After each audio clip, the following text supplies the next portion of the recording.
আসসালামু আলাইকুম ওয়া রাহমাতুল্লাহি ওয়া বারাকাতুহু। ফাযকুরুনি আযকুরুকুম ওয়াশকুরলি ওয়ালা তাকফুরুন।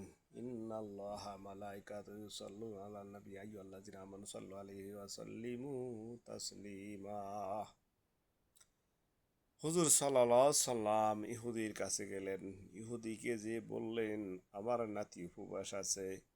ও ইহুদি, তোমার বাগানে তুমি কি পানি দেবা নাকি? তোমার খেজুর বাগানে পানি দেবা নাকি?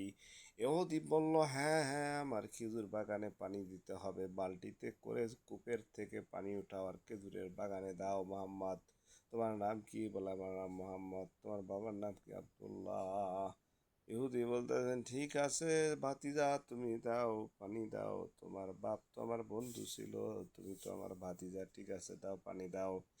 পানি এক পর্যায়ে দিতে দিতে এক বালতি, দুই বালতি, তিন বালতি পানি তুলতে আছে, দিতে আছে।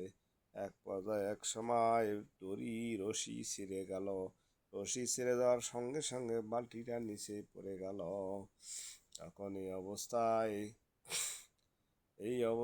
ভয়ানক অবস্থা, ভয়ানক অবস্থা আছে এরকম। এই ভয়ানক অবস্থা। তখন পানি উঠাইতেছেন। পানি উঠার পরে একসময় বালতি ছিঁড়ে গেল। বালতি ছিঁড়ে যাওয়ার পরে তখন ইহুদি এসে আসে আসে থাপড় মারলেন যে, মোহাম্মদ, তুমি বালতি ফেলাইছো কেন? তখন আল্লাহর কাছে দোয়া করতেছেন। আল্লাহ জিবরিল আমিন এসে বালতি তুলে দিলেন। যে যে মোহাম্মদ ওহি পাঠিলেন যে তুমি হাত বাড়া, আমি উঠাই দেবো। হাত বাড়াইছেন, উঠাই দিছেন। তখন আবার এইভাবে দিন প্রচার করতেছেন। এমন তো অবস্থায় মোহাম্মদ, এমন তো অবস্থায় খুব ভয়ানক অবস্থা, তাই না?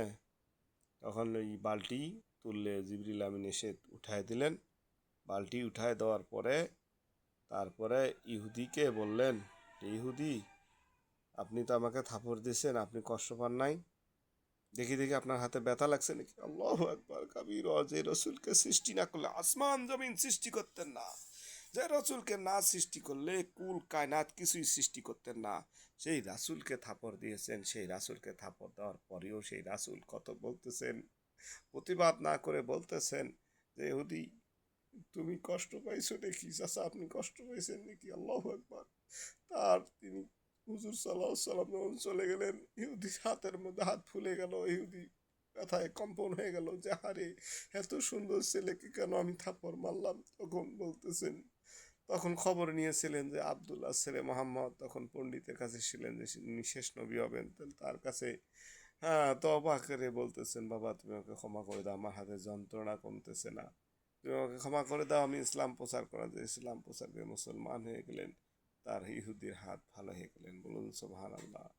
কাজে ভাই, ভিডিও দেখবেন, লাইক কমেন্ট শেয়ার করবেন। ভাড়া যারা খালি শুধু গান বেজনা বিদ্রোপ ড্যান্সের ভিডিও করে, তাদের ভিডিওর ভিউ লাইকের অভাব নাই। আরে ভাই রে, তোমার ইমান নাই। তোমার ইমান যদি থাকতো ভালো কথা, তোমার ভালো লাগে না? কেন লাগে না? তোমার দিলে মোহর মেরে দিয়েছি, সেই জন্য ভালো লাগে না। তোমার দিল যদি পরিষ্কার থাকতো, তোমার কলব যদি পরিষ্কার থাকতো, অবশ্যই তুমি ভালো কথা শুনে ঠেলা না দিয়ে তুমি অবশ্যই লাইক কমেন্ট শেয়ার করতে। আমি এত সুন্দরভাবে কথা বলি, নসিহত করতেছি, ওয়াজ করতেছি, অথচ আপনারা লাইক দেন না।